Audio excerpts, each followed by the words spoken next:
आदाब साथियों, आपका मेज़बान मैं हूं डॉक्टर मुस्तकीम राव।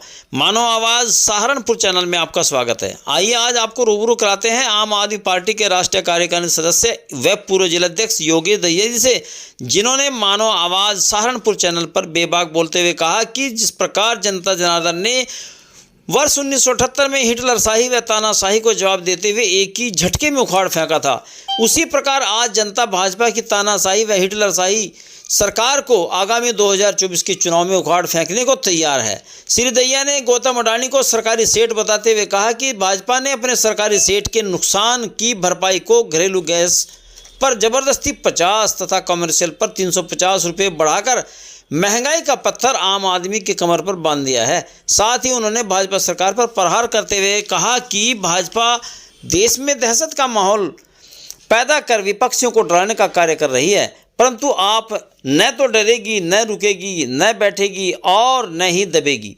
उन्होंने भाजपा को जन विरोधी सरकार बताते हुए कहा कि भाजपा सरकार बिना ट्रायल व बिना कोर्ट के सजा सुनाए पिछले वर्ष मई माह से आप नेता सत्येंद्र जैन को अवैध हिरासत में लेकर लोकतंत्र की ध्वजा उड़ाने का कार्य कर रही है। उसी कड़ी में शिक्षा मंत्री मनीष सिसोदिया को भी जेल भिजवा लोकतंत्र की हत्या की है। इतना ही नहीं, उक्त दोनों के साथ बड़े खूंखार अपराधियों जैसा व्यवहार भी किया जा रहा है। दहिया जी, अभी मनीष सिसोदिया जी की गिरफ्तारी हुई है और सत्येंद्र जैन साहब के भी इसी तरह का मामला चल रहा है, तो इसके बारे में क्या कहना है आपका? है क्या हो रहा है, क्या है मामला? नमस्कार, मैं योगेश दहिया, आम आदमी पार्टी सहारनपुर से। देखिए, ये देश कानून का देश है और कानून के बहुत सारे आयाम हैं। उसमें गिरफ्तारी भी एक चीज़ है, उसके अंदर अदालत भी है, उसके अंदर जांच एजेंसियां भी हैं। लेकिन जिस तरह की हिटलरशाही तानाशाही केंद्रीय सरकार ने कुछ सालों से शुरू कर दी है, तो वो अब नफरत से हटा के लोगों के अंदर एक डर का माहौल बनाना चाहती है। आम आदमी पार्टी के सत्येंद्र जैन जी के ऊपर अभी तक भी ट्रायल शुरू नहीं हुआ है, वो अभी तक भी अभियुक्त नहीं है, उनको कोई सजा नहीं हुई है।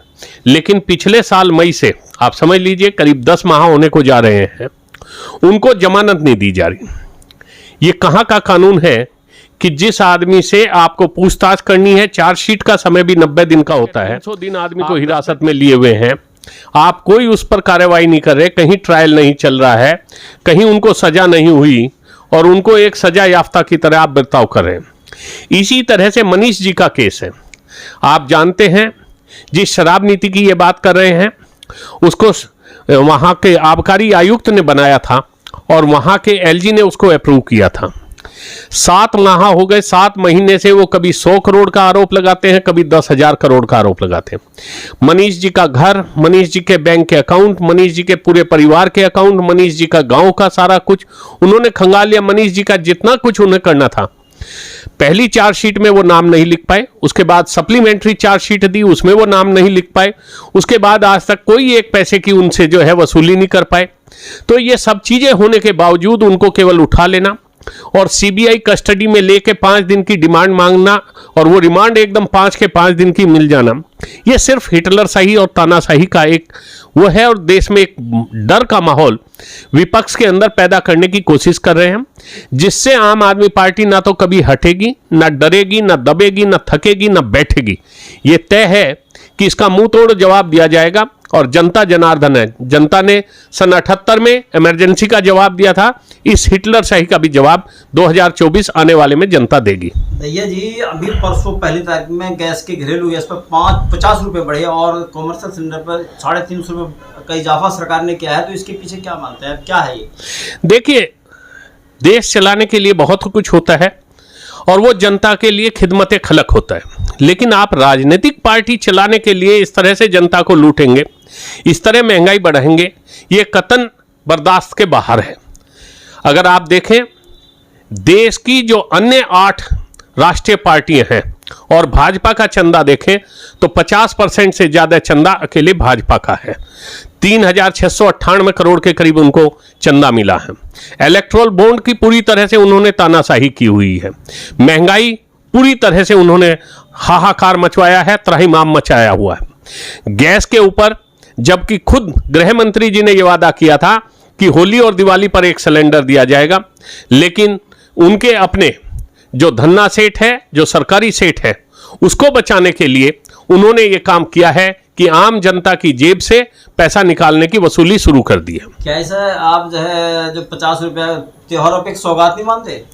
नहीं, बिल्कुल उनके लिए तो सौगात ही है, क्योंकि उन्हें अपने सरकारी सेठ को खुश करना है। सरकारी सेठ का पायदान जो है दूसरे पायदान से 25वें पर आया और 25वें से जो है 30वें पायदान पर आया। 8 लाख 10 लाख करोड़ रुपया उनका डूब गया है, लेकिन उसकी उगाही करने के लिए, बल्कि आज आपने सुना होगा संजय सिंह जी ने एक खुलासा किया है कि कई लाख करोड़ रुपए का उनको जो है कोयला के उनमें खदानों में उनको जो है जबरदस्ती दिया हुआ है, गैर कानूनी दिया हुआ है। जिस प्रदेश की खदान है उन्हीं को वो कोयला जो है कई सौ रुपए टन के महंगे भाव पे, कोल इंडिया से भी ज्यादा पे वो दे रहे हैं, जिसमें उसको कई लाख करोड़ का फायदा सीधा सीधा सरकार पहुंचा रही है।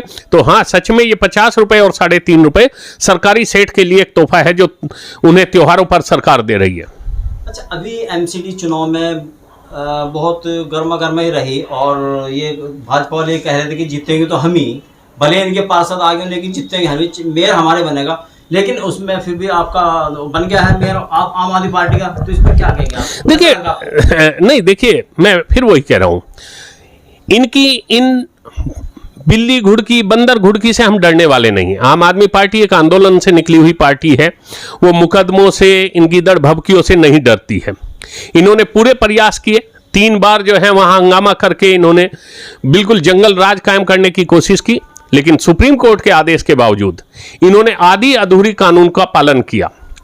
मेयर चुना गया, डिप्टी मेयर चुना गया, जबकि उसी आदेश में था कि स्टैंडिंग कमेटी का भी चयन होना है।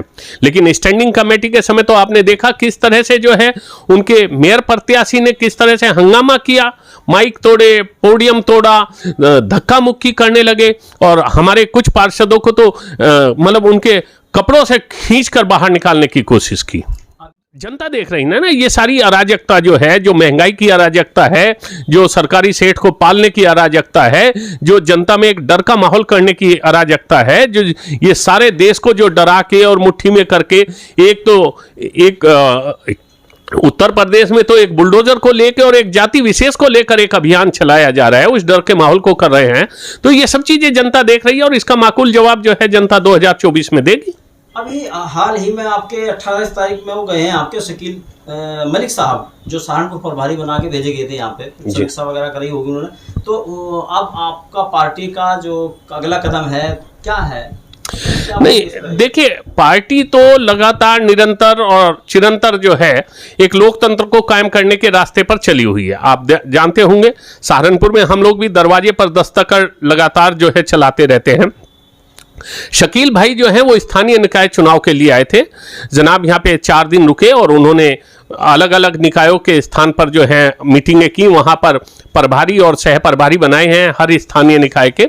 और कल भी हमारे जो पंचायत प्रकोष्ठ के प्रदेश अध्यक्ष हैं वो यहाँ आ रहे हैं और परसों वो भी एक बड़ी मीटिंग करने जा रहे हैं, पंचायत प्रकोष्ठ का हम लोग विस्तार करने जा रहे हैं। तो इस तरह पार्टी जो है लगातार काम कर रही है और अब हम पूरी तरह कमर कसे हुए हैं स्थानीय निकाय चुनाव के लिए। क्या ये आने वाला चुनाव 2024 है, उसके लिए पार्टी की क्या भूमिका रहेगी? जैसे पंजाब का भी उदाहरण देखा आपने, दिल्ली का देखा, तो यहाँ क्या भूमिका रहेगी? देखिए पार्टी जनता पर सब कुछ मानती है, जनता जनार्दन है। जनता को अगर ये लगता है दिल्ली का मॉडल, पंजाब का मॉडल, जिस तरह से गुजरात की जनता ने 40,11,000 वोट आम आदमी पार्टी को दिए हैं, 10 साल में आम आदमी पार्टी को एक राष्ट्रीय पार्टी बनाया है और उन्हें ये लगता है कि अगर उनके बच्चों का भविष्य, उनके बड़ों की सुरक्षा, उनके यहाँ महिलाओं की सुरक्षा, ये सब आम आदमी पार्टी के मॉडल में है, तो जरूर वो 2024 में यहाँ भी आपको कामयाबी दिलाएंगे।